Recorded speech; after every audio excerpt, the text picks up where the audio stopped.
Hello mga guys, ayan, nag-iihaw si Bianca Queen ng bangos. Ayan, kain tayo.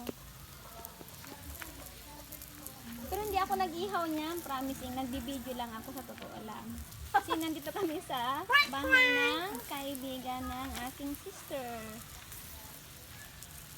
Yung barkad, yung classmate ni Mama Sel, na si Leia. Ayan. Yan yung bahay niya. So, malaki yung lupain niya dito. Ayun, kukunin ko yun. Ang laki niya, di ba?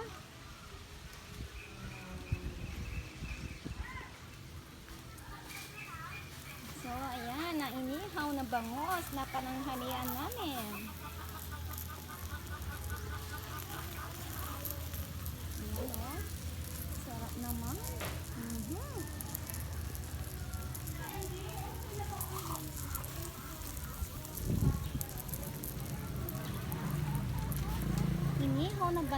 Inihaw na bangos, Filipino style. Ayan.